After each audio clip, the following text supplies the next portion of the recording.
Uber drivers, what's the deepest secrets you've overheard in your car? Former Uber driver here. Picked up a sweet girl from a bar on a Wednesday night, absolutely hammered, about 10 p.m. She got into my car, apologized for being so drunk, and politely asked if we could drive around for a little while, with the windows down. I was prepping for a cleaning fee, trying to drive and pull a vomit bag out of the glove box. But no, she just did that airplane thing with one hand out the backseat window. She asked me if I'd ever thought about dying, to which I replied, yeah, I guess so. That's when she told me she had cancer. It was in her brain, and it was too far gone to consider chemo. I remember my heart just pounding. She told me she was dying, and she was going to be okay. Tonight she was celebrating with her work friends, who threw her a going-away party. She told them she was taking a position abroad. I just didn't tell them that abroad was heaven. Jesus effing Christ. I turned off my app and cried my yay all the way home. Story 2. I picked up this young, overly affectionate couple that spent the entire trip making out in my back seat and telling each other that they loved each other. Cute. So I drop off the couple and head on my way to pick up my next fare. I hear a cell phone ring in my back seat, realize it's my previous rides, and pick up the phone to let them know I have it, and I'll come back to drop it off.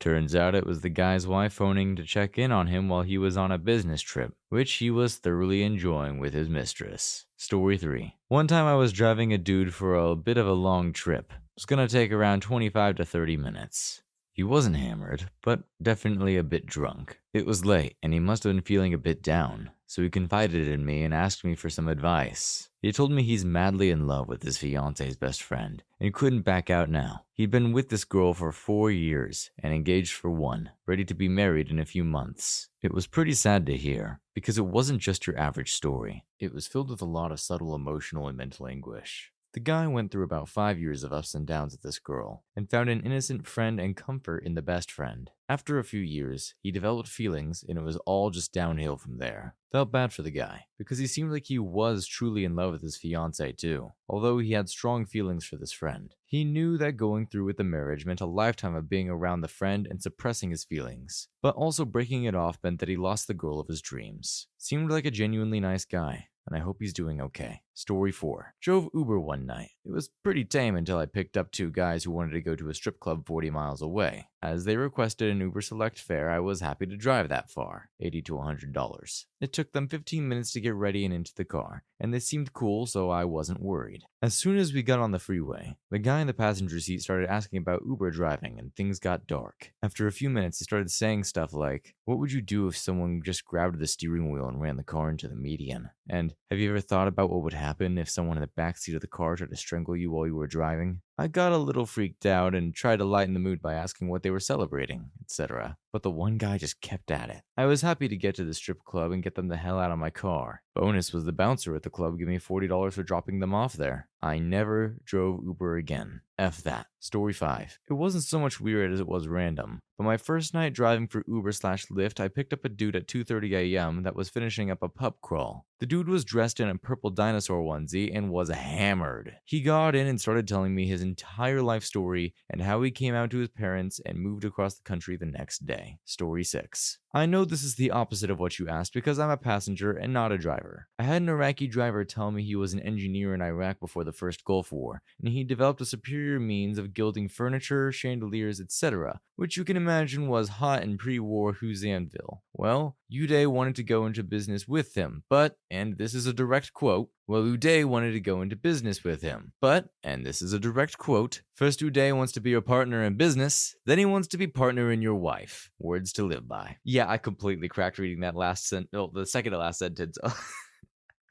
That's man, that sounds like one of those quotes that if the rest of my friends knew, like the quote in the where it was from, we would be quoting it all the time. That is hilarious. I mean, sad for the guy, but very hilarious quote. I'm gonna quote that from now on, and no one's gonna know what I'm talking about. Story 7. I drove Uber in Denver for a couple months, but the singular event that forced my retirement happened on a classically Coloradoan night in late September of last year. Cold, snowy, everyone's stoned off their A. I wasn't planning on driving in such miserable conditions. I'm a crappy enough driver as is. I have no confidence in my abilities, nor should anyone else. I find the need to mention that the only reason I Ubered people around was because I lost my job at Chick-fil-A because of some "can I speak to your manager" female dog who wanted a fat-free ranch, despite my insistence that we didn't have effing fat-free ranch. Anyways, I got female doggy at the female dog and got fired, which finally showed me that customer service probably isn't a good job choice for a loving a-hole like myself. But I'm chilling at my apartment, and the heating at my place was broken because Sean the dumb A landlord was too busy catching up on Game of Thrones to fix that crap. So I decide I'm going to be available to drive this girl to the DCPA, Denver Center for the Performing Arts, just to get out of the apartment. The girl lives directly underneath me, but I've never met her before. She's a solid 8 out of 10. Curvy, blonde, about 5'2", and with the goofiest smile you'd ever see. As I'm driving her there, she starts telling me the story of why she's all alone on this chilly pre-Christmas night. Turns out, her ex-boyfriend Scott was supposed to go to this play with her tonight, but he's a major a-hole. The story's about him start off small enough. He effed her best friend, lied about it. Basic crap, right? Not even close. Turns out he was dealing drugs from the basement of her old house, like hardcore cocaine and crap, and got her arrested for it. Thankfully, she was proven not guilty in court. The evidence was entirely circumstantial, but he had skipped town, so she was left to suffer on her own. She tells me he was abusive, beat her nightly, and tried to SA her before she broke up with him. My sympathy senses are going off the charts for her. She even shed a few tears. Apologizing for spilling her history, she asks if I want to go see the show with her. She still has the extra ticket. I, of course, jump at the chance to go on a date with this hot bombshell who probably, definitely, is out of my league. So I agree. We park about a block away from the DCPA and have to walk the rest of the way. The snow is sprinkling around us like this magical fairy tale crap, and I'm getting serious vibes from her. Like, "I'm gonna totally F you tonight if you ask" vibes. We get to our seats in the show, and she asks me if I want to go backstage and meet the actresses before it starts. That's against the rules, right? Well, girl insists that she knows them, and it's fine. She takes me to the green room and introduces me to this dude named Scott, one of the lead actors. He looks at her and starts freaking the F out, which is when she pulls out an effing knife and stabs him in the gut. That Scott was the same Scott that broke up with her. I got the F out of there. Called the cops and ER, and when everything calmed down, smoked a bowl and Googled his name. Turns out, she was the drug dealer and crazy female dog that skipped town. He was her innocent boyfriend who found out and ratted her out to the cops, and she wanted her revenge. She tried to pin the stabbing on me, but when the police interrogated me, they found out all about the tree fitty that she left in my car before she left. She was actually a monster in disguise. Who knew? Crap was the end of my Uber career. Story 8. Not so much secrets as they were things people don't normally say or do in front of strangers. Because he was supposed to see his kid that evening for an overnight, but the wife had left the authority to dictate the terms of him seeing his own children no matter what, and she wasn't feeling it. Granted, I definitely got one side of the story, but it was effing terrible to see a man who desperately wanted to spend time with his kid to be completely blocked from it over bullcrap. California had given dads so little rights, from how this guy described it, that even though he has a stable job, good house, and was willing to pay for a hotel so he and his son would stay in the town the mom lived in, it was a no-go. That was a tough one, because I was so powerless to help. Picked up a girl to take her straight from work to the hospital to see her dad. Her mom had called her work to make her end her shift early because it was serious. Her dad had cancer. I dropped her off and was like, God, I hate this job, because I'll never know how her night ended. Wrong. Next night, I'm taking people home from bars, and her 2 guy friends took her out to get wasted because her dad had died. They were being drunk idiots, so when I took them to get pizza, she came outside and we talked about it a little. That was probably the one ride where I felt I had a positive impact on somebody's life beyond getting them home safely. I was taking 2 couples home. Dropped off couple number 1, and the husband of couple number 2 was in the front seat and had made a comment I didn't hear. Apparently, he insulted the wife of couple number 1, his wife's BFF. The wife in couple number 2 didn't like that, so she hit him. Not a playful slap, she struck her husband. Straight on domestic violence. I laid down the law. We're not going anywhere if this is how it's gonna be. The dude was drunk on tequila, chick was drunk too, so the ride home was asking me, how would you feel? And me saying, it's not about how I feel. You two need to discuss this tomorrow when you're sober. It's weird, man. You get a passing glimpse into people's lives and loved and hated it at the same time. When you work food service like I do, although you're not directly interacting with a lot of the customers, you'll often find that you're going to overhear a lot of interesting stories anyway. In one rare instance where I did actually talk to a customer, it turns out she was writing an obituary for her mom, who just so happened to be friends with Frank Sinatra. Like, best friends with the Frank Sinatra. Crazy stuff you run into sometimes. Story 9. I haven't really heard anything too juicy, but so far my favorite was this one. I picked up two guys in downtown LA. From their conversation, I gathered they'd just met at the bar I picked them up from, and were going home to hook up. One was younger and clean cut, the other was older and rather scruffy. So I'm driving up Main Street to the 101, and the scruffy guy starts talking about how he used to live there in the 90s, and it was a whole lot scummier back then. He mentions he used to have an older boyfriend back then. The boyfriend would call the scruffy guy and tell him to walk down the sidewalk in a tied-off shirt and Daisy Dukes. Then the boyfriend would drive up in his car, and the scruffy guy would lean in the window, and the boyfriend would ask him how much, and the scruffy guy would get in, and they'd roleplay that he was someone selling themselves out, and the boyfriend was his John. The clean-cut guy kind of glossed over this and moved the conversation along, but I thought to myself that scenario sounded hot as hell. Story 10. Picked up a girl mid-Saturday. She was a bit upset and a little teary-eyed and opened up to me. Turned out a business she had started was failing, and she was in debt and had turned to stripping on the side to cover the bills. She said the pay was good, but she kept getting sick from all the booze she felt obliged to drink. Part of her job was making guys spend money at the bar. She hated it and felt trapped, and kept asking me what I would do in her situation. I'm a guy, so kind of hard for me to answer. Tried to give her the best advice I could think of, like getting the tax office to withhold tax for a while, but couldn't help really. Only thing I could do was end the trip early. Other one was a couple of off-duty cops who didn't want their friends to know they were using it. Uber is still in a legal gray area here. Story 11. Not my story, but I asked a friend to tell me his that he'd shared with me before. I was once driving for Uber and picked up two young Spanish guys, around 25 maybe. They were clean-cut, spoke English very well, and were really polite. The first thing that seemed off was both decided to sit in the back, when typically one of the two people will usually ride shotgun. It was quiet for a bit, after the usual small talk I made, and then they started speaking to each other in Spanish. I know some Spanish, but I wasn't really trying to listen in on their conversation. But with how quiet they were speaking, I decided they were trying to be secretive, so I started doing my best to eavesdrop. This became kind of easy, because they started getting louder, and it was obvious they were arguing. Now, my Spanish is piss poor, but I think I kept hearing me, you, they,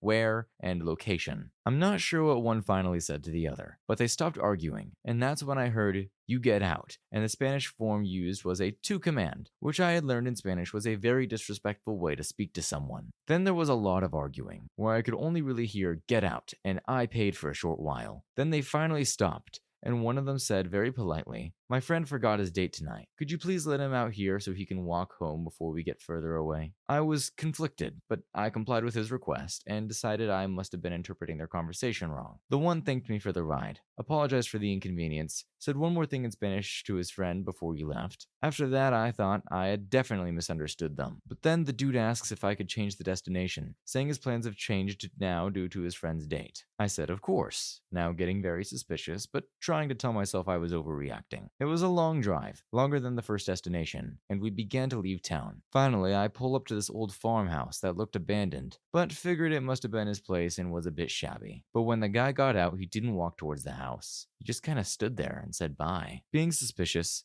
I drove down the road for a while before turning back around, and saw that the guy was walking along the side of the road towards a small graveyard, a decent ways away from the house. I didn't slow down because I didn't want him to think I was snooping, or even notice it was my car. I'm not sure what happened, but I'm pretty sure there was something waiting in that cemetery hidden somewhere, and as soon as his buddy told him where it was, he cut him out of the deal and made him get out. And there was nothing the one getting out could do, because he wasn't the one paying, and I think he may have been scared of the other guy. Weirdest night of my life. Story 12. I'm not an Uber driver, but I have one that was told to me. This driver told me that he picked up his last fare for the day, and it did not have a final destination. The dude gets in the car, coked out of his mind, yelling on his phone. The guy says, "Drive to Vegas, here!" And the guy tosses $500 at him. That is on top of the Uber fare, which apparently was surge pricing. So the guy drives him to Vegas from Los Angeles. Takes about 4 hours. The whole time, this guy is talking, yelling on the phone to his mom. They get to Vegas, and he drops the dude off at some mansion where his mom is outside waiting to yell at him. Apparently, the guy forgot about giving him the cash, because he tossed another few $100 at him. He got out of the car and split. Story 13. Not my story, but my mom's. She does rides in San Diego, which is a city that loves its Navy, and where future SEAL go to buds. My mom was telling me that one time she gave a ride to a young man about 20 years old. He had been fighting to become a SEAL his whole life, and ended up falling asleep on the last day or two of buds and getting dropped for the season. He was just crushed, because he thought he made it through everything before, and now we would have to wait before being able to enroll again, and we'd be starting from scratch. Anyway, during the ride, he started to open up to my mom about his other passion, which was medicine, and she suggested he chase that dream instead, because he came off as a very caring and devoted person.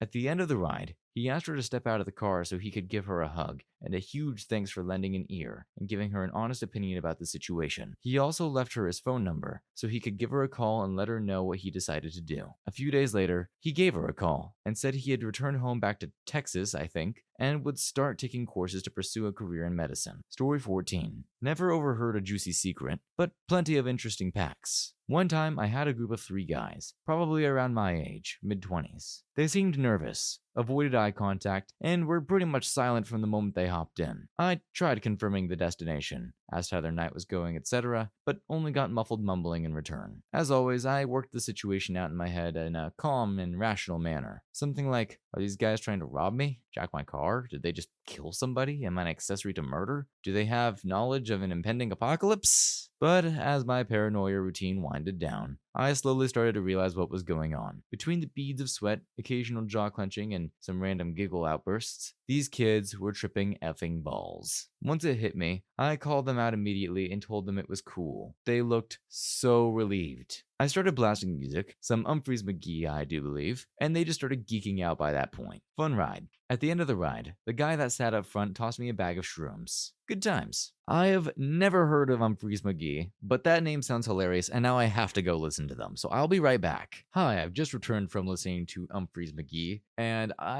although I've never been high or on acid, I could not imagine listening to this. You would probably be going through some... This would be a vibe. This would be a vibe. Story 15. Former Uber driver and current taxi driver here. One of the things I didn't really expect from this job is how I feel like a bartender at times. People will just vent to us. Maybe it has something to do with the fact that we're an anonymous here, and people feel comfortable telling things to a third party. Whatever the case, a couple stick out in my memory. One was an Uber driver in North Jersey. Picked up this girl and her brother. They had been out celebrating her birthday. Brother is completely wasted and she is sober. He gets in the back of my car, passes out, and she sits in the front. The ride starts and we make small talk. Apparently, her brother and her boyfriend had taken her out for her B-day, but her boyfriend got mad at her and went somewhere else, and her brother decided to get crap-faced immediately, so she had to take care of him. It ended up being a crappy B-day. On top of that, she told me her boyfriend was verbally abusive and made her feel really crappy all of the time. I basically said stuff along the lines of, you need to watch out for your own happiness, and your SO should be making you happy. Otherwise, I don't see the point in having an SO. She started crying buckets and told me how her entire life she never realized that. She always just assumed that boyfriends and husbands have the right of way, as she put it, and that she never even considered that she should be happy in a relationship. Maybe that stuck with her, and she's moving on to better and happier things. I'd like to think so. That ride ended with me helping her drag her brother out of my car and up the steps into the house. Second one. Now I'm a cabbie on Long Island. Pick up these 2 women, mid-20s-ish, and bring them to a restaurant. We were on the way there, and we start chatting and the topic of depression and self-unalive comes up. One of them was in school to eventually become a psychiatrist. I, myself, deal with depression and anxiety, and I also have a history of self-unalive attempts, and I speak openly about the topic when it comes up because I want the stigma of mental illness to go away. Anyway, I drop them off and they ask for my name so they can have me as a driver later. A few hours later, the dispatcher sends me to pick them up on a driver request. Sweet, I pick them up and we're heading back. But the mood in the car has drastically changed from earlier. It was pretty much silent. I figure maybe they're tired or whatever. Halfway home, one of the women asks if she can ask me about my depression and self-unalive attempts. And although it was kind of an odd question, I go along with it for the reasons I stated above. Now she's visibly upset, and she goes confessing that one of her best friends ended her own life a few days before. No warning signs or anything. Without too many details, I basically said that's not actually uncommon, as some people who attempt self-unalive don't want their friends or family to know how they're feeling. This is one of the reasons I would like to see the stigma surrounding depression and self-unalive to go the F away, so she shouldn't feel guilty about it. Then she confesses that she was having self-unalive ideation herself, and had nobody to talk to about it. So I basically said it's good she's talking about it now, and she should, because it's not a thing that can be fought one-on-one. I even gave her my phone number, so she could talk to someone who knew what she was dealing with. I also gave her the number for the self-unalive hotline, and told her she should contact a mental health professional. I never did hear from her again, but I really hope she went and got some help.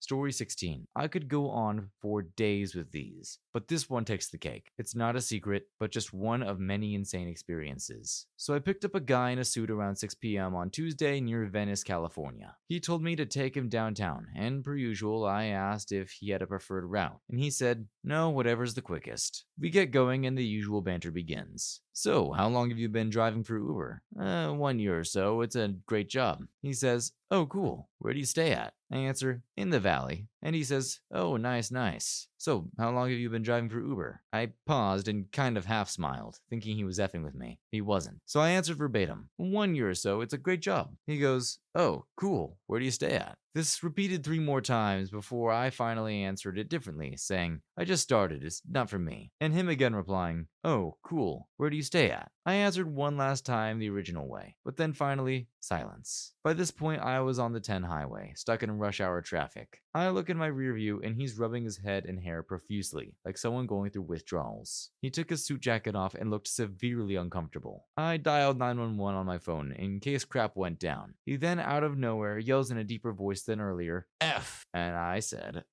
sir, is everything alright? And he goes, where are we? I said, on the 10, headed downtown. Is that still okay? He goes, yes. At this point, by the graces of the universe, we ended up moving pretty quickly through traffic. Then, right before we exit off the 10, 2 miles or so from his apartment, he yelled again, where are we? I said, sir, we are almost to your house. Is that still okay? And he goes, yes, that's fine. Once we arrive, I pull up to drop him off, and he gathers his stuff, opens the door, and looks back at me before walking away and in the most genuine kind way says, have a great night. Watch out for crazy people. Honestly, one of the strangest, creepiest events ever. Subsequently, I bought a stun gun taser, and luckily so, as this was just the beginning of several crazy events. So damn glad I don't drive anymore. Edit. Wow, thanks for all the responses. I think of all the suggestions, drugs seem to be the most reasonable. Dementia is possible, but the way he was sweating and getting increasingly uncomfortable in the back seat made me think it was something artificial kicking in. Story 17. Oh man, something relevant to me, and I'm late. I had someone get in my car, told me he's in his late 20s and that he's having naughties with a girl who's just turned 18. I awkwardly told him that's good for him, and he proceeded to tell me that it's not, that his life sucks and that everything he does to make himself happy doesn't work. He told me he watches vids of people committing self-unalive and wishes he had the courage to go through with it the way they did. He told me he's gonna go to San Francisco and spend every last penny he has on vacation, and then just jump off the Golden Gate Bridge when he's done. I didn't really know what to say. When I dropped him off, I told him that I hope things start looking up, and he just said, they won't. They never do,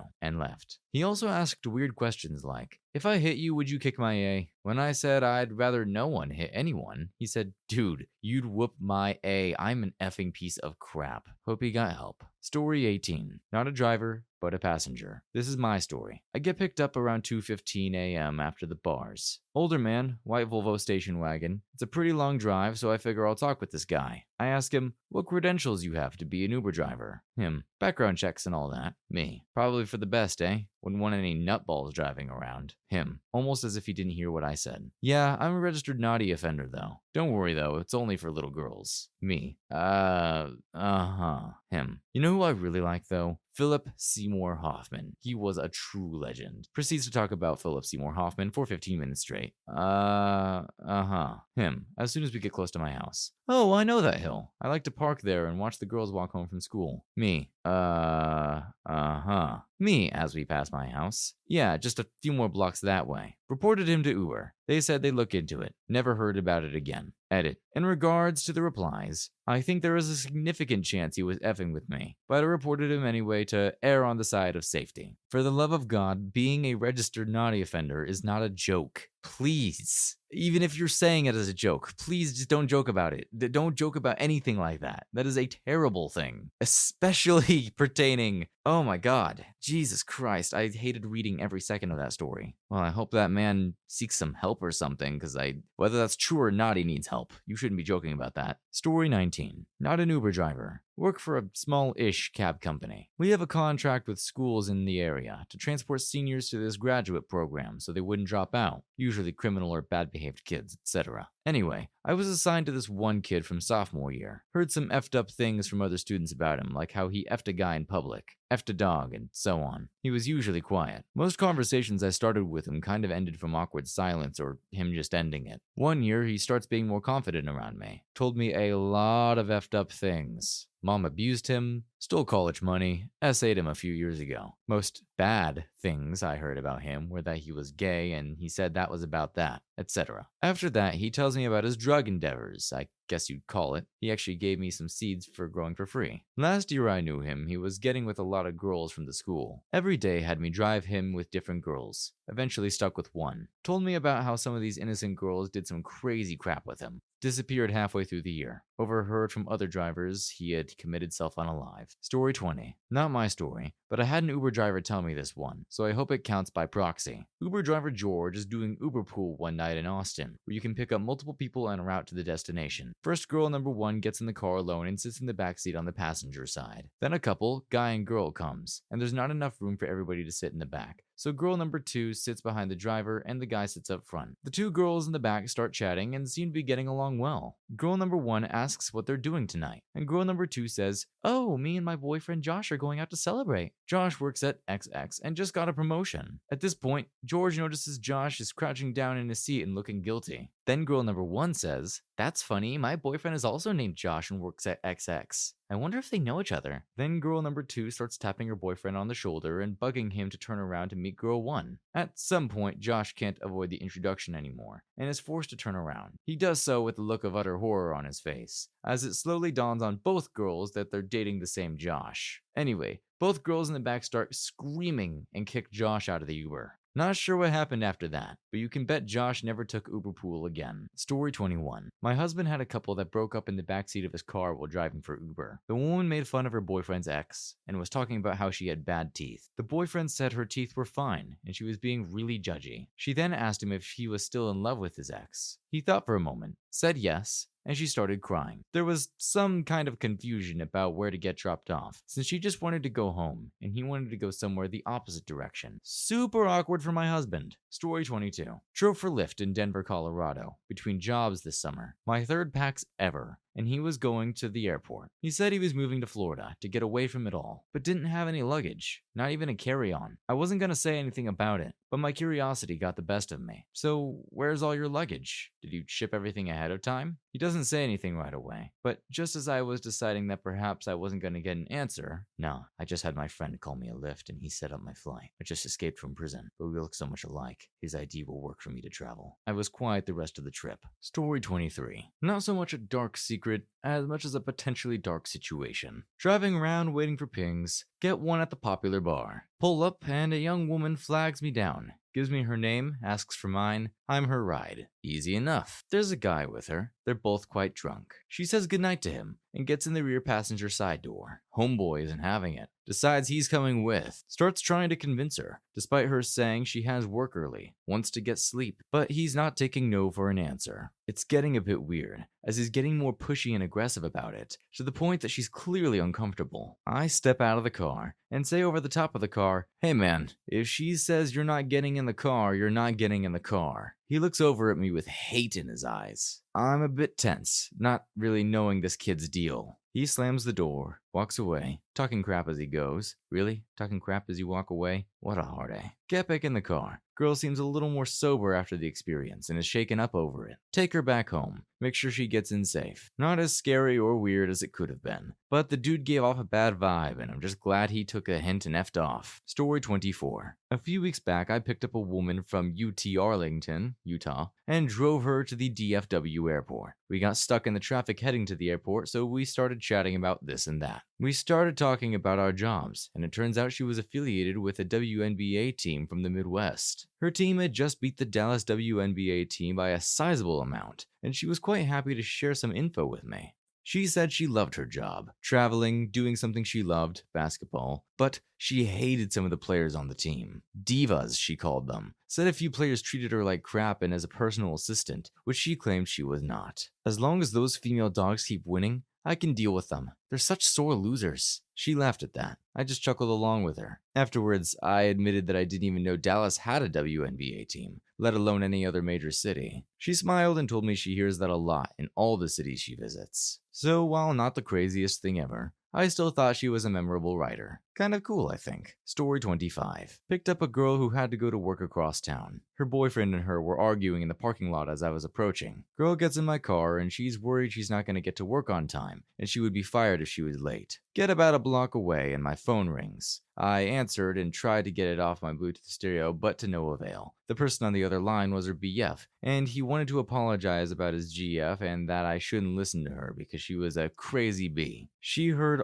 all of it and didn't say a thing. Very awkward. Finally get her to work, and she asked me to stay in the parking lot as she goes and quits her job. She gets back in a few minutes later, and on the way home tells me that her boyfriend once broke her arm in an argument, and that he was going to be very mad at her, and she was worried about going back home, but to take her there anyway. Ended up dropping her off and calling non-emergency, but I have no clue if anything ever happened with it. Yeah, I don't know, this one doesn't quite strike me as entirely true, and it mainly has to do with the detail of the boyfriend calling his phone and getting it on a Bluetooth stereo. I've never been an Uber driver, so maybe I'm not sure how it works. Maybe I'm ignorant, but I kind of have to question why the boyfriend had his number. Maybe the boyfriend was the one who scheduled the Uber. I don't really use Uber, so I don't really know how that works, but that detail kind of throws me off about this story. I'm not entirely sure. Maybe someone in the comments could actually point out to me that could be true, but until proven otherwise, I'm gonna assume it's not. Story 26. Late to the party, but I once drove home some well-dressed Russians in between bars on the west side of Chicago. I used to work for a Russian-owned cab company, and I understand a little Russian, and I heard the two of them talking back and forth about something one of them was very anxious about. The phrases that jumped out at me were, "This is death, this is serious, blood is on me, and I'm not a bad man." The other guy was mainly just telling him to relax a lot, and telling him, "There are no fools here," or something along those lines. Upon dropping them off, I, like an idiot, temporarily blanked that I had just heard parts of a seemingly harrowing conversation. And I said, I don't know how to pronounce that, which is pronounced Dobroy nochi, thank you,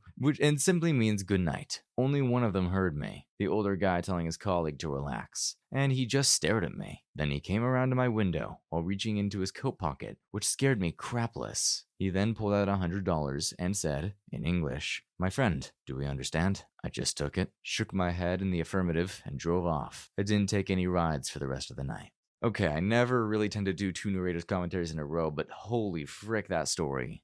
I feel like this man just didn't realize you spoke Russian. And then when he realized at the end of the ride, realized that you were understanding at least parts of what they were saying, probably realized that, oh, he now knows that my friend here might have killed someone or something like that, or gravely wounded someone. He just came around and bribed you. Holy frick. Wow, that's quite a situation. That's gotta be a night to look back on for sure. I'm just glad you came out of that okay. I'd be scared too. Story 27. Drove for about 6 months. Pick up an older couple, middle of rush hour, middle of downtown, middle of snowstorm, 3 times multiplier. Man on his cell and wife is in a rush. We needed to go north to get to their destination. We were about 5 blocks away. We are stuck in traffic and the wife tells me to make a left. I tell her, "Ma'am, if we go that way, that street doesn't go straight. It eventually curves, and it's gonna take us south. It's gonna take longer to get where we need to go." Lady says, "I know where I'm going, just turn." After asking her 3 to 4 times, I finally said okay and make the turn. A block or so later, the street curves and we are now going south, the total opposite way. She then says, "Where the F are you going? You're going the wrong way. You're trying to take advantage of us." I said, "Ma'am, I told you we shouldn't have turned. I asked you 3 times and you told me to turn. So I turned after telling you it was the wrong way." The lady starts going ballistic, yelling and cussing and saying I was going the wrong way to rob her because of the multiplier. The husband was on the phone the whole time and says, "Let me call you back," hangs up, and then says, "We wouldn't be going the wrong way if you learned to keep your mouth effing shut." Then he says, "When will you learn to just shut the F up?"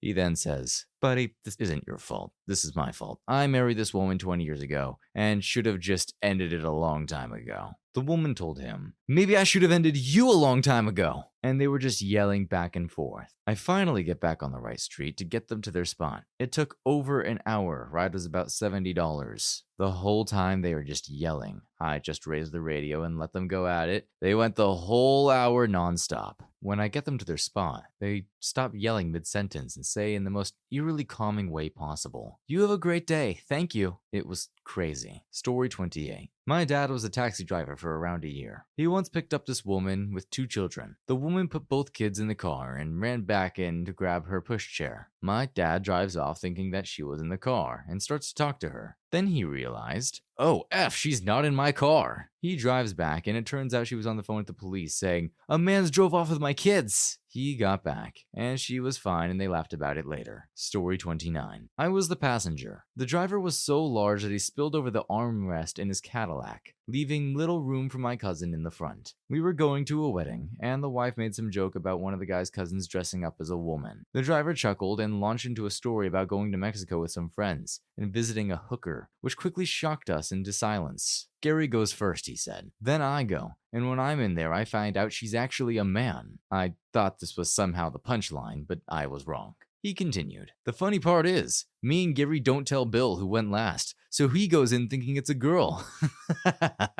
We all spent the final few minutes of the ride in pained silence. 4 stars. Story 30. Just the other night, a girl climbed in the back seat with her bag on the way to the airport. She was on the phone with her boyfriend, and they were having a bit of a tiff. Apparently, she was about to board a one-way plane to move in with him. Ended up driving her back home after going all the way there, her in tears, as they apparently decided maybe living together wasn't such a good idea. Trouble is, I forgot to turn the stereo back on, and couldn't just turn on music in the middle of our phone conversation. So I tried my best to listen to the air conditioning fan in silence, both there and back. Made myself a cool $26. Story 31. So mine isn't necessarily Uber, mainly because it was before Uber existed, but I was essentially an Uber driver for a night. My freshman year of college, I went to a house party that was already in full swing. One of the guys who lived in the house had a really nice motorcycle. Well, one belligerent drunk guy accidentally knocked it over and got it dented. So the owner of the bike comes bursting out, about to fight belligerent dude. When people wouldn't let them fight, motorcycle guy threatens to shut down the party if belligerent doesn't leave. So, being the only sober one and the only one with a car, I offer to take him back to the dorms. His sober-ish roommate offers to help, and one of my friends offers to go with me. Being a girl by myself with 2 intoxicated college football players made her nervous. So we embark back to the dorms. I roll down my windows, hoping I can make belligerent sober up a bit. No dice. He's just shouting and yelling completely incoherent things, and his roommate is trying to shut him up. And here's where it gets interesting. Belligerent turns to his roommate and yells, "I'm going to butt F you tonight, and you're going to like it." His roommate immediately denies any butt effing, but belligerent is on a roll and keeps saying how it's gonna happen, and there's nothing the roommate can do. Needless to say, I was really happy when they got belligerent out of my car. Story 32. Maybe a bit unrelated, but last year I took an Uber ride that made me question my life. It was at 2 a.m. in Gainesville, Florida. I wanted pizza. I was very drunk. I call an Uber to take me from this bar to this pizza place, the only one that was open, then to take me home. I'm standing outside and this brand new Mercedes C63 pulls up next to me in the parking lot. My phone says my ride is here. I look around and sure enough, that was my ride.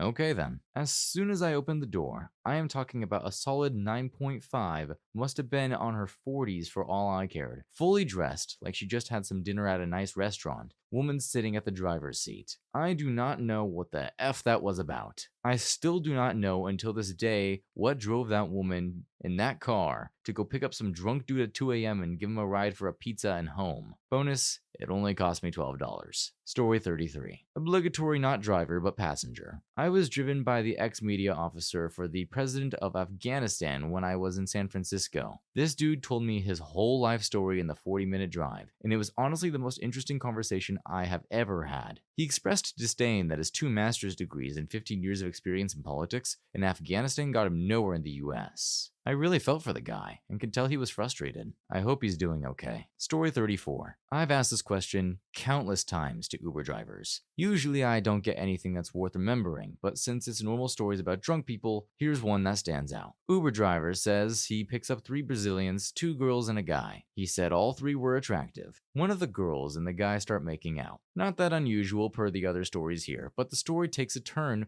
when the other girl in the car, not the one sucking face, tells the driver that the couple making out are twins, brother and sister. She said they do that whenever they get drunk together. He said it was the purest form of narcissism he's ever witnessed. Story 35. There was one time when I got an Uber request from right around the corner from where I was, about 7 a.m. when it came in. I pulled up to his apartment complex and waited around 10 minutes. I didn't know the rules on waiting. I decided to call him and I got a man who was very clearly drunk. We spoke every 5 minutes for the next 25 minutes because he didn't understand that I was already there. Eventually, this girl in a short dress carrying her heels came out and thanked me profusely for saving her. Apparently, the dude was trying to keep her there and was taking her phone every time I called. She had regretted going home with him and was trying to get out of there all night. Story 36. Uber passenger here. Had an Uber driver that lived close to my house pick me up and take me to a repair shop for my vehicle down the street. After about a minute in the car, I asked the driver if he has any fun holiday plans. He says he doesn't celebrate holidays and that he's a true Christian. Perplexed, I asked what that meant, and he told me he was a Jehovah's Witness. Things got awkwardly silent for a moment. Then he says, "How come you never answer your door when we knock?" Story 37. I had an Uber driver today. Told me that he drove this guy somewhere a little over an hour away to drop off his keys to a friend. The guy had also requested that the driver wait for him so he could drive him back to his place that he had originally been picked up from. The guy came back with a cigar box, and when the driver looked back, he realized he was cutting up a line of coke. He acted like he didn't see it, because he was going to make a lot of money off this long ride. The story didn't seem too bizarre until he told me he's actually a deputy in the county that this drug deal took place in. Story 38. I drive a rickshaw, giant tricycle taxi. I'm waiting outside the most expensive club in town for the kickout when this guy, pupils like saucers in pure panic, leaps into my bike and shouts, "Go, go, go! I'll pay you anything, just go!" These bikes don't even have engines, and he clearly wants a high-speed getaway. No taxis at this time of night, though. I gather from his terror gibbering, half on the phone, half to me, that he is a career criminal. Drugs, I reckon. And he's been having a bangin' night on the cane. These guys from the bad neighborhoods are always in it for the reputation, so they all know each other. He'd recognized one of the hardcore violence gangs in the club, and had decided in his drugged up state it would be a good idea to party with them. It had all been going well till one of them punched him in the face, and now he thought they were out to kill him. He got on the phone to some boys trying to rally the troops, saying things like, "Tell him to look under the floorboards in the kitchen, there's something that he needs to grab."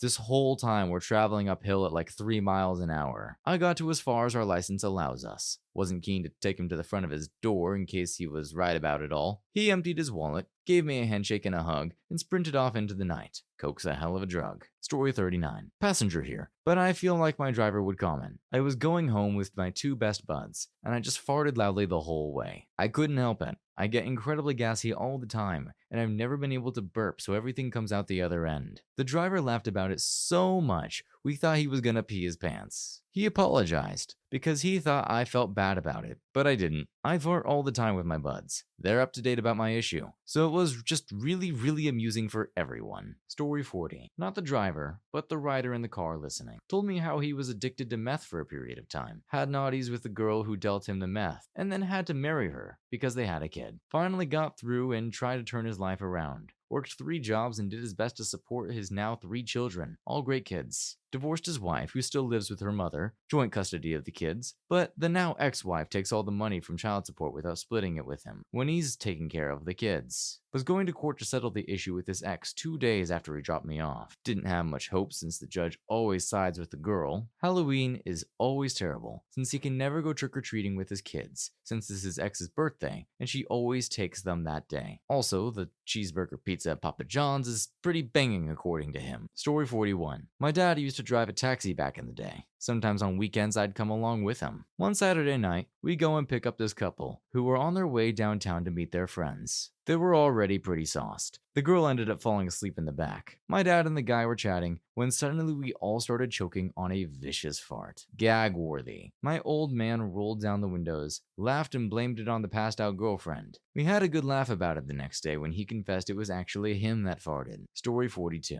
So I had been driving for Uber for almost a year. I didn't drive full time, just some weekends and nights for extra money. I've had my fair share of oddballs and weirdos, but this one takes the cake. It was a little after 3. Most of my rides have been drunken people going in and out of downtown. This one was strange, because he was getting picked up from a house in the city, but outside of downtown. I picked the guy up and his destination is only a few blocks away. Weird. He sits up front and asks how my night was. All the standard questions. About 2 minutes in, he breaks it down for me. Okay, listen, I'm not gay, I'm a married man, but I want to give you a BJ. I literally laughed out loud at first, thinking he was joking. He goes on to explain that he just loves doing it, wants nothing to do with me other than that. I was in shock. As a straight man, this was the first time I've had to say no to a BJ. I said no numerous times, but he persisted until I stopped the ride about a block away from his destination and said get out. I realized he was just going up and down the block, requesting Ubers in the hopes of giving out BJs. It was kind of sad though. He showed me his ring and swore up and down he wasn't gay. He just had some weird thing about blowing other guys. I reported him to Uber and never heard from him again. I'm sorry, but if you are gonna swear up and down, I'm not gay, I'm a married man,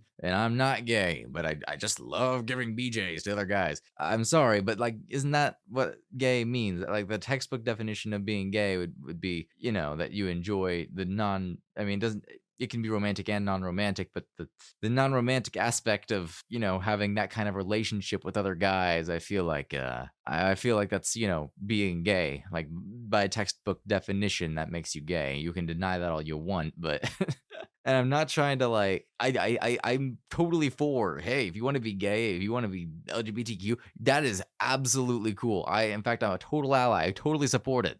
But I also feel like there's some serious closeted, like, this man, I feel bad for him. He's probably crazy closeted. He just can't admit it to himself. Oh, man, that's rough. Story 43. Lyft driver here. I once picked up this guy from outside a hotel about 3:30 a.m., which was weird because the bars had already closed and he wasn't going to the airport. He then started bragging about he and some random guy had a 4-way with some girls they met at a bar. Apparently he was leaving because one of the women was on a business trip in town and felt bad about cheating on her husband back home, and the other 2 were going at it by themselves. What made it worse is that when he started to show me the video he recorded of the other 2 people screwing, for half an hour you could hear the other girl crying in the background about her husband. Seriously, one of the weirdest rides I've ever given. Story 44. Not the driver, but chatted with one of my Lyft drivers and asked a similar question. He picked up some guy from a hotel, and they started talking since it was a pretty long ride to the airport. Apparently the guy came for a business conference and ended up effing a married lady who was very high up in the company. Like VP of sales high up.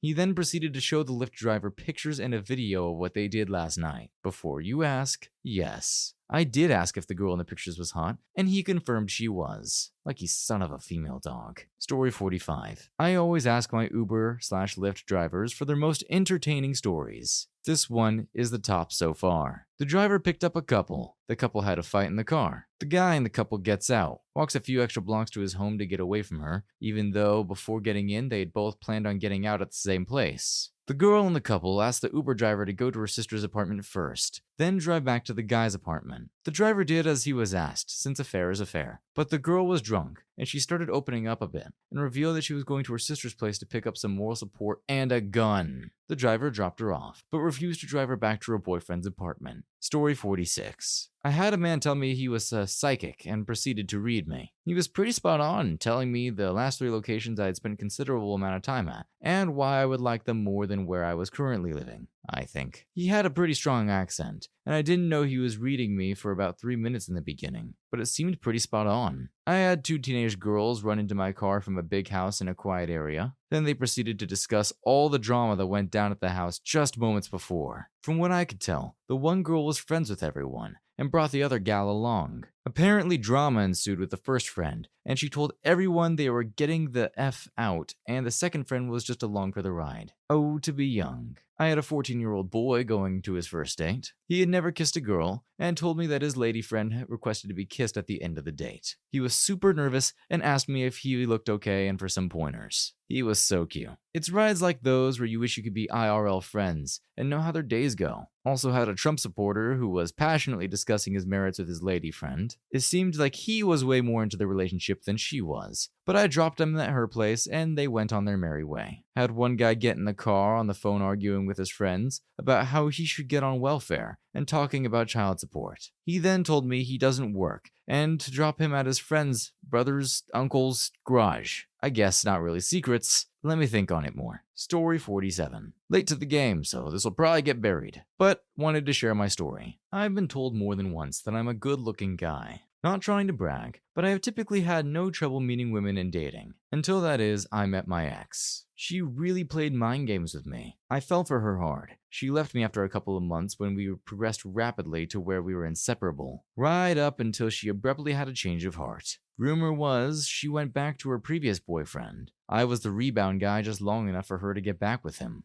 3 days later, I lost my job. It was a rough patch. So I figured I would keep busy driving through Uber to keep my mind occupied and also to have some extra income. And yes, somewhere in the back of my mind, I had some ideas about meeting women this way, despite not quite feeling emotionally ready. But I couldn't afford to spend money at a bar at this time. So 3 weeks go by, and it was pretty mundane, all things considered. I was making enough to stay afloat, not meeting anyone extraordinary or having any stories when I went home. And that is when Rachel stepped into my car. As a general rule, I would ask people to ride in the back seat. Most did so without me having to ask. On occasion, I would have a big group and a front seat passenger.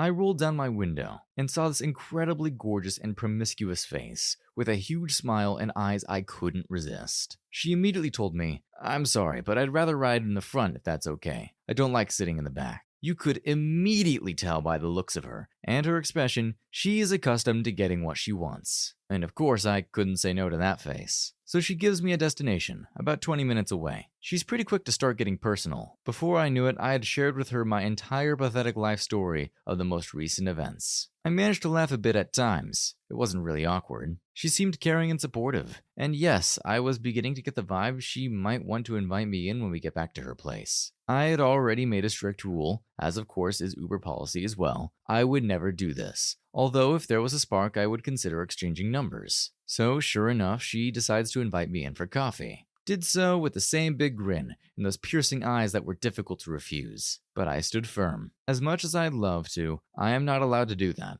I could lose my job and that's all I have left right now. She looked at me and said, "Well, that's a shame because I really wanted to give you all I have left in me tonight." This seemed a little strange. I did exchange numbers with her. Ultimately, when I read the news a few days later, I breathed a sigh of relief. If you want to know the rest, the story is here. This isn't like a full commentary or anything. I just need to tell you that the rest of the story is here. Thankfully, when you hover over a link, it'll show you where that link leads. And the story led to a rickroll. So, can't trick me this time. Thank you, Google. Story 48. My college's version of Uber/Lyft made about $400 a weekend. But the crazy stories. Pulled up to a party. Wait for my riders. Shortly after, 2 girls come and get in. Then a pretty drunk guy opens one of the back doors. He insists I'm his ride. I am not. He starts trying to pull one of the girls out of the back of my car to make room for him. And they screamed, so I put the car in drive. They were fine, but I gave them the ride for free. Driving with my girlfriend in the passenger seat. We pick up my friend and her 3 friends, and they were all laughy and drunk. One of her friends starts trying to hit on me, very promiscuously, so the GF holds my hand to send a message. I told this girl that my girlfriend would not approve of that, but the girl is so drunk that she keeps trying. She said she'll just ask me when my girlfriend is not in the car. I told her okay to appease her, and that was that. Story 49. Not an Uber driver, but drove a taxi in my small town for a while. One time I was bringing this couple back from the bar to a small town about 20 minutes outside of the town. Most people would use the ride to try and fool around in the back seat of the car or do coke. These two people were going at it like animals. I had to tell them to keep their clothes on or they'd be cleaning out the car personally. It was at this time that, for no effing reason whatsoever, the guy says to me, "Don't tell anybody you saw us," because we are first cousins, and then went back to some heavy making out and fondling. I had no idea who they were, would have never connected the dots they were cousins. I thought nothing abnormal of the relationship that was aggressively forming in the back seat until they revealed their big secret. Lots of other stupid stuff happened, but that mild incident sticks out in my mind the most.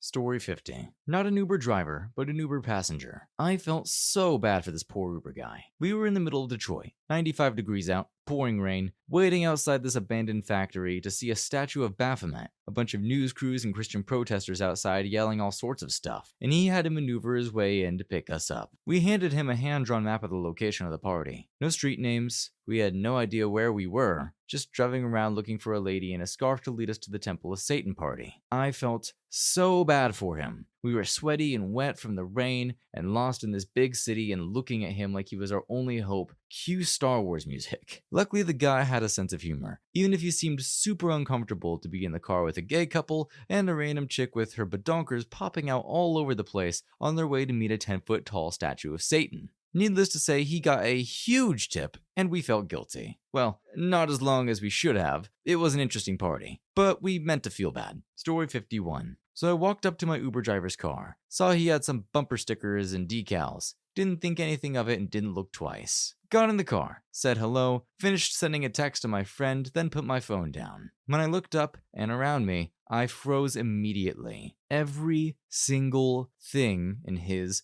a 56-year-old man's, car was a Twilight decoration. We're talking air fresheners, stickers on every surface of the inside of the car. From the passenger mirror, I could now see that the decals were excerpts from the Twilight books. I was mortified and did not know what to say until we hit a turn that the Edward air freshener turned sideways, and I saw a Death Star on the other side. I immediately latched onto this as my one shred of hope in avoiding any talk of Twilight, to which his response was that his wife forced him to have one Star Wars thing in the car, but that was her obsession, and his was much better. I then listened for the next 20 minutes about why this 56-year-old man was Team Edward, and why the series was a gift from God. I took to Facebook midway through my listening to him, to ask my friends if I should tuck and roll or wait it out and see how it ended. Clearly my friends hate me, as every single one of them told me that sounded amazing and started compiling questions to ask the driver. Also, definitely freaked out one of my drivers when a guy I was dating and I recapped the movie The Witch as we were coming home from seeing it. After we mentioned the part with the witch pleasuring themselves with the dead baby, I'm fairly certain our driver was ready to throw us out on the freeway. We are a-holes, and I knew he was freaking out, so we couldn't stop ourselves from going further, giggling like idiots through the whole thing. Poor guy. Holy frick. That's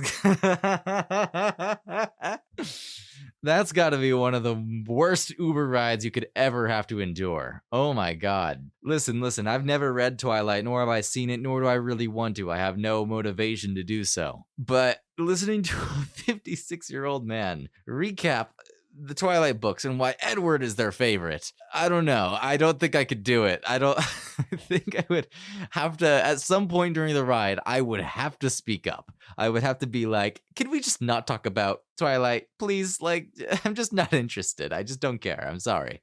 At the same time, I'd feel really bad, though, because I feel like the story portrays it as if his heart is really in it, you know? This man is truly Team Edward, and he truly believes that with all his heart. And you know what? I gotta give him some credit where it's due. That's a passion right there to have your whole car decked out. I'm not sure I could deal with it though. Story 52.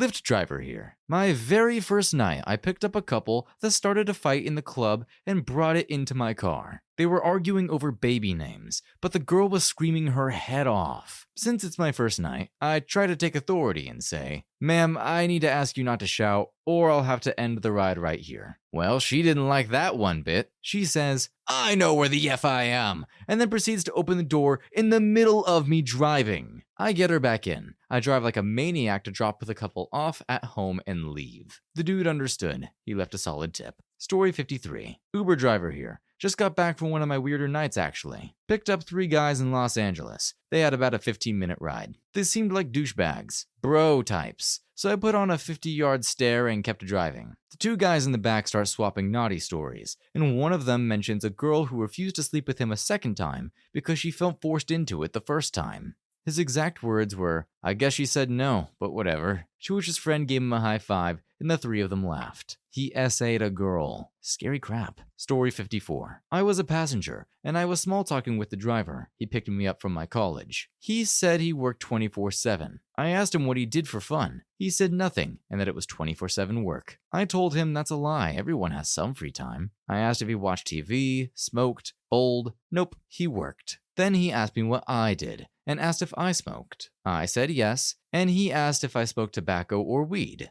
I said the herb, and then he asked me to buy what was left of my crap. It was like less than $5, and I sold it for a dime. I then asked if I misheard him say he didn't smoke, and he said he didn't, and that he gives his friend weed to suck his thing. The fare was $12, and I got $10 back. It was the only time I sold. Story 55. First month driving Uber. Picked up a frat, Pikebon bro, and 2 frat girls from a bar. Needless to say, they were trashed. Dropped both the girls off at their apartment parking garage, but one of them was coming back out to go home with Senor Frat. The frat dude started spouting off that he was going to pound the F out of this girl, and then mentioned how his dad had the largest private painting collection in the state. Right, okay, bro. He then proceeded to break out a bag of coke and offer me a bump, which I may or may not have accepted. He had on an Apple Watch and remarked about how he liked watching his heart rate go up when doing a line. Girl came back out, and I took them to his place. 2.7 times surge for that trip, so I made over $30. 'Twas a decent night. Story 56. I had a group of 3 girls who said they were 18, didn't look like it, were obviously high, and were allegedly going to a big drinking party later that night. I was taking them somewhere else prior. One of them whispered, "I want to F tonight," and the one next to them then tried to get me to go to that party. "I really want you to come," they said. That was an admittedly morally stressful situation, but I got out of it and went on to make good money later that night. Story 57. I was driving some guy from what seemed to be his parents' house to an unknown location. I mean, they are all unknown. It's not like Uber ever tells you if it's residential or commercial. Anyway, he gets in the car and someone calls him. He goes on to do this big drug deal. Like, no disclosure. I mean locations, people, time. My face is glued to the front because I really want to turn around and say, "You serious, my guy?" I then dropped him off to this super fancy hotel, and he tipped me graciously. It still feels like a prank, but after a quick Google search of fake drug dealer scares Uber driver, I'm sure it was real. Story 58. Picked up a sleazeball in Sausalito that was talking to his wife on the phone, continuously telling her that he's going to meet up with Bob from marketing. Yes, literally Bob from marketing. Kept going on how it's just him, an ugly guy, he's not cheating on her, etc., etc. It's a younger girl, secretary, we pick up, and they're very affectionate. But I got the distinct impression she was unaware. He asked for a quick stop at the ferry building's parking lot before they head over to the Golden Gate in San Francisco to pick some stuff up from his car. I kicked him out while telling the girl what the deal was. Good night for everyone involved. Story 59.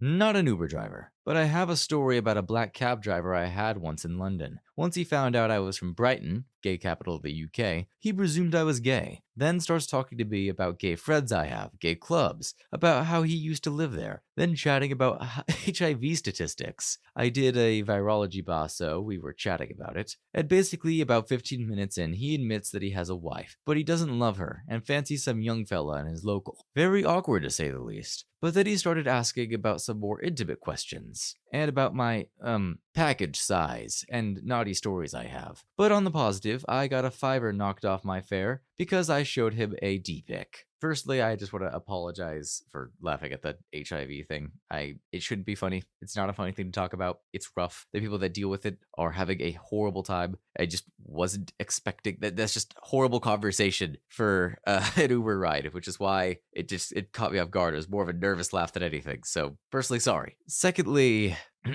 what? I'm sorry. As an Uber driver, and I'm not one, I'm saying if you are an Uber driver, you probably shouldn't be asking your passenger questions like that. I mean, if they're comfortable with it and they make it clear that they want to talk about that, I guess that's fine. But yeah, he says it best. Very awkward to say the least, is how he starts the second paragraph. I can imagine. That's gotta be freaking awkward to talk about. I wouldn't want to talk about it with an Uber driver. Anyway, sorry. Story 60. This was only about my 10th ride. I picked up these two girls from a house late at night. They seemed about mid-20s, and one was more attractive than the other. Anyway, it was about a 35-minute ride since there was no traffic, and halfway through the more attractive one starts talking about what she was doing at the house I picked them up from. Turns out, it was her first time trying to get paid for naughties, and she kept going on about how paranoid the guy was, and how he almost got violent because he thought she might be an undercover cop. She had to show him her Facebook profile and the license to convince him. Story 61. Initially, it seemed like a secret, and honestly, I still wonder whether or not I should have believed this one. I picked up a guy and a girl at a strip club one night, and their destination was far out of the city, around 30 minutes, so I was stuck. First thing dude says to me is, I roofied this girl, point blank, and I went silent. He starts to reassure me he was joking, and I'm like, not a funny joke to tell a stranger whose car you just got into. He explained this was his long-term girlfriend, and I left it at that. She seemed to agree, but she was very drunk and didn't speak much after that the entire ride. She was asleep. The radio was on. He was pretty chatty during the entire ride, being much more normal. But we're getting far away, and he starts randomly talking about this song Psycho Killer by the Talking Heads and singing it, and I swore I was going to die. This was it. He also asked me to stop at a gas station on the way back to get cash from me when I explained how Lyft worked, but he insisted, only furthering my paranoia. Anyways, I do wonder if I should have taken action on the validity of his statements. I'm pretty sure I dropped him off at his parents' house though, which offered me some comfort that he wasn't taking a girl he drugged there, but who knows. Story 62. I know I'm late to the party, but I picked up this younger couple, probably early 20s. I say hi and try to be polite, folksy. The guy was nice enough to offer a bland response, but the girl was having none of it and looked miserable. Not even 2 minutes in, they start going at each other, yelling and screaming. She slaps him. He calls her a female dog. She starts smacking him in the face. He is really trying to fend off her half-inch press-ons. I'm just staring ahead, pretending not to notice the reality show drama ensuing in the back seat. Eventually, she tires herself out and begins to sob uncontrollably and tells me to pull over. So I pull into the nearest shopping center and park. She jumps out and runs off. The guy remains, just sits there. Then he tells me to take him to a new destination, but I can't because I've already closed the ride. He calls bullcrap, and I try to explain to him that he can't request a new ride, but that it will go out to the next available waiting driver in the area, and probably won't be me, busy metro area. He calls me an a-hole and threatens to mess my crap up and tries to get me out of the car to fight him. I explain to him again how the ride app works, and he mumbles and moans but eventually shuffles off. I think this is gonna be the last one coming from me, but the amount of stories, nightmare stories, involving couples screaming in the backseat of a car just makes me really worried for all these drivers. Because, let's be honest, couples that are not getting along very well can get violent, as we've heard in this last story. And I think it's important that you take the proper precautions as a driver to protect yourself, because passengers aren't always people that are going to be good or kind or safe, most importantly. If anyone who is watching this video is an Uber driver yourself, or was an Uber driver, I'm sure you have stories. I'm sure you know full well that being an Uber driver isn't the safest of professions. I really hope you guys are doing okay out there. Seriously. Story 63. Not a driver, but a passenger. A long drive on my way back to the airport. Took about an hour. The driver seemed, and I'm pretty sure was, really nice, and we chatted along as we went. After a while, though, his topics of choice get a bit more touchy, as he starts going into religion and similar things. Not really feeling up to it, I mostly just agree, which I suppose he takes for assent, because he delves into this 40-minute long expose about how religion, despite professing being a religious man himself, is a front for big businesses, and that Christian churches and priests are all really just working with CIA, being mouthpieces and, more importantly, information gatherers, and that the CIA uses these religious institutions as places to launder their money and channel money into illegal ventures to destabilize regions abroad, knowing no one will think a church would do that. While not agitated per se, he got more and more riled up as he went along.